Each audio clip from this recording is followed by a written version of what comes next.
সকালের পরিবেশটা আসলে একটু বেশি সুন্দর। আজকে তো খুব সকাল সকাল ঘুম থেকে উঠে একদম রেডি হয়ে গেছে। আজকে একটু বাইরে যাচ্ছি। আমি আর আপনাদের ভাইয়া দুজন মিলে একটু শপিংয়ে যাব। অনেকদিন পর আপনাদের ভাইয়া আর আমি দুজন একসাথে একটু বের হলাম। এইভাবে দেখা যায় সচরাচর দুজনের একসাথে বেরোনো হয় না। যেহেতু বাচ্চারা আছে, বাচ্চাদের নিয়ে সব জায়গায় যেতে হয়। আজকে তো বাচ্চাদেরকে রেখে দুজন চলে যাচ্ছিলাম শপিংয়ে। আর আজকে আমরা একটু ঢাকা যাব শপিং করতে। আর এদিকে দেখেন সকালের আবহাওয়াটা কতটা সুন্দর ছিল। আর সকাল সকাল ঘুম থেকে উঠে একদম রেডি হয়ে এখন আমরা বের হয়ে গিয়েছিলাম। আর আজকে সকালের আবহাওয়াটা এত ভালো লাগছিল, ঠান্ডা ঠান্ডা বাতাস, আর রাত্রে কিন্তু অনেক বৃষ্টি হয়েছে। সকাল সকাল যেহেতু ঘুম থেকে উঠেছি, আর সকালে সচরাচর আমার নাস্তা করা একদমই হয় না। আর আজকে যেহেতু অনেক দিন পর বাইরে বের হয়েছি, তো মনে করলাম সকালে নাস্তাটা আজকে বাইরেই করি। তো এদিকে দুইজনে পরোটা অর্ডার করে নিয়েছিলাম। আর এখানে আমরা পরোটাটা মজা করে খাচ্ছিলাম। আর সকালবেলা এরকম পরোটা খেতে আসলেও ভালো লাগে।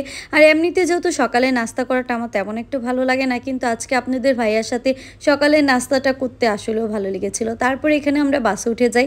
আর আজকে যেহেতু আমরা ঢাকা যাচ্ছি, তো ঢাকা নিউ মার্কেট যাব, বাসে করে চলে আসলাম ঢাকা। তো ঢাকায় এসে এখান থেকে আমরা একটা রিক্সা করে এখন চলে যাচ্ছিলাম নিউ মার্কেটের উদ্দেশ্যে। আর সকালে ঢাকা দেখেন কতটা ফাঁকা, মানে ঢাকা শহর ফাঁকা, এই জিনিসটা কিন্তু ভাবাই যায় না। আর শুক্রবার যেহেতু ছিল, মোটামুটি ফাঁকাই ছিল। তারপর চলে আসলাম মার্কেটে। আর আজকে মূলত বাচ্চাদের জন্য টুকটাক শপিং করব। নারায়ণগঞ্জের থেকে শপিং করা হয়, তারপরও ঢাকা চলে আসলাম ওদের জন্য। দেখি কিছু টুকটাক করা যায়নি, বাসায় পড়বে এরকম কিছু করবো। আর আমার জন্য কিছু চিন্তা আছে কেনার, কিন্তু সেটা যদি মন মতো হয় তাহলেই কেনাকাটা করব। তো এদিকে তাসমিদ আর তাসনুরের জন্য টি শার্ট দেখছিলাম। তো যার যেটা পছন্দ হচ্ছিল সেটাই নিয়ে নিচ্ছিলাম ভাই আর বোনের জন্য।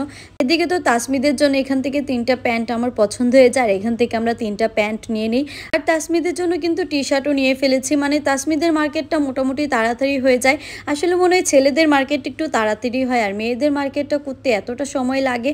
তো এর ফাঁকে কিন্তু আমি আমার মেয়ের জন্য দেখছিলাম যে মেয়ের জন্য যা হয় তাই নিয়ে নেব। আসলে এসব ড্রেসগুলো কিন্তু আমি বাসায় রাফ ইউজের জন্যই কেনাকাটা করছিলাম। আসলে আজকে বাচ্চাদের জন্য গরমের কাপড় চোপড়গুলোই কিনছিলাম। সামনে যেহেতু প্রচন্ড পরিমাণ গরম, তো গরমের মধ্যে আমি হালকা পাতলার মধ্যে কাপড় চোপড় নিচ্ছিলাম, যাতে আমার ছেলে মেয়ে সুন্দর মতো ক্যারি করতে পারে। এই দোকানটা থেকে আমি আমার জন্য একজোড়া জুতো কিনে নিয়েছিলাম। কোন জুতোটা নিয়েছি সেটা দেখালাম না, কিন্তু এখানে দেখা যায় অনেক অনেক কালেকশন আছে যেটা আমাদের এখানে পাওয়া যায় না। তো এদিক থেকে যে কালেকশনটা আমার কাছে ইউনিক লেগেছে সেটাই নিয়েছি। আর এই টাওয়ালের দোকানটা থেকে আপনাদের ভাইয়া তার জন্য একটা টাওয়াল নিচ্ছিল, আর এই কালারটা আমার কাছে একটু বেশিই পছন্দ হয়েছে, তার জন্য নিয়ে নিলাম। আর এই পাশ থেকে আমি এখন আবার আমার মেয়ের জন্য ড্রেস দেখা শুরু করে দিলাম। তাসমিদের জন্য যেহেতু টুকটাক অনেক কিছু কেনা হয়েছে, আর তাসনুরেরটা এখন দেখছি। আর মেয়েদের কাপড় চোপড়গুলো কিনতে এতটা সময় লাগে, মানে চয়েস হয় না, ওদের কালেকশনও বেশি থাকে, আবার দেখা যায় চয়েসও হতে চায় না। এই দোকানটা থেকে তাসনুরের জন্য এখানে 3টা টি শার্ট আর এই যে প্যান্টটা কিনেছি, এই পেস্ট কালার প্যান্টটা আমার কাছে একটু বেশিই ভালো লেগেছে। যাই হোক, মেয়ের জিনিস কেনাও কিন্তু মোটামুটি শেষের দিকে, তারপরে হাঁটছিলাম আর যদি যেটাই পছন্দ হচ্ছে সেটাই নিচ্ছিলাম। আর এইদিকে একটা আইসক্রিমও খাবো, যেহেতু অনেকক্ষণ হাঁটাহাঁটি করেছি, এর মধ্যে গলাটাও শুকিয়ে গিয়েছে। আর আইসক্রিমটা এত মজা ছিল, আমার কাছে অনেক ভালো লেগেছে আইসক্রিমটা। আমি তো এখানে 2টা ফ্লেভারের নিয়েছিলাম। তো আইসক্রিমটা আমি মজা করে খেলাম। আইসক্রিম খাওয়ার পর আবার দেখা দেখি শুরু করে দিলাম। এর মাঝে কিন্তু আমারও কিছু প্রয়োজনীয় জিনিস ছিল যেগুলো আমি কেনাকাটা করে ফেলেছি। সব কিছুর ভিডিও আর করা হয়নি, আর সেই জন্য আপনাদের দেখাতেও পারলাম না। তারপর চলে আসলাম কসমেটিক কেনার জন্য। এদিকে আমি কসমেটিকের দোকানটা পুরাটা ঘুরে ঘুরে দেখছিলাম, দেখি কিছু ভাল লাগলে অবশ্যই কিনে নেব। তো এই গলার সেটটা আমার কাছে ভালোই লেগেছে, এটার দাম ছিল 7,500 টাকা। যাই হোক, দোকানদারেরটা বলেছে আমার যদি নেওয়ার ইচ্ছা থাকতো তাহলে কিন্তু আমি বার্গেটিং করে নিয়ে আসতাম। তো আমার কাছে ভালো লেগেছে, এই জন্য একটু দেখলাম। তারপর চলে আসলাম এই চুড়ির রাজ্যে। এখানে এত এত চুড়ির কালেকশন ছিল, আমার তো মন চাচ্ছিল এখান থেকে এক মোট চুড়ি নেই, কিন্তু আপনাদের ভাই আমাকে নিতে দিল না। আমার তো চুড়ি অলরেডি আছে, আমি যেটা এগুলো এখনো পরি নেই, এর জন্য আর কেনা হয়নি। তো এই দোকানটায় চলে আসলাম। এই দোকানে যা নিব সবই ছিল 100 টাকা। তো এদিক থেকে আমি এই গ্লাস পটটা আর এই বক্সটা নিয়ে নিলাম, আর 2টা প্লেটও নিয়ে নিয়েছিলাম 100 টাকা করে। আমার কাছে তো দাম অনুযায়ী সুন্দর লেগেছে, এই জন্য আমি নিয়ে নিয়েছিলাম। তারপর আজকের মতো কিন্তু আমাদের মোটামুটি শপিং শেষ।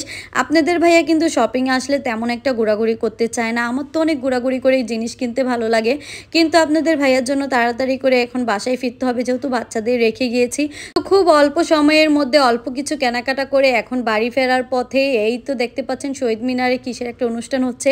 আর রাস্তার পাশের এইসব দোকানগুলোতে এই যে বেতের তৈরি জিনিসগুলো আমার কাছে একটু বেশিই ভালো লাগে। আপনাদের ভাইয়া বলছিল আবার যখন আসবো তখন এইসব দোকান থেকে কিছু টুকটাক ঘরের জন্য শোপিস কেনাকাটা করব। যাই হোক, এদিকে বৃষ্টি উপভোগ করতে করতে বাসায় চলে আসলাম। আর আজকের মতো ভিডিওটা এখানেই শেষ করছি। সবাই ভালো থাকবেন, আল্লাহ হাফেজ।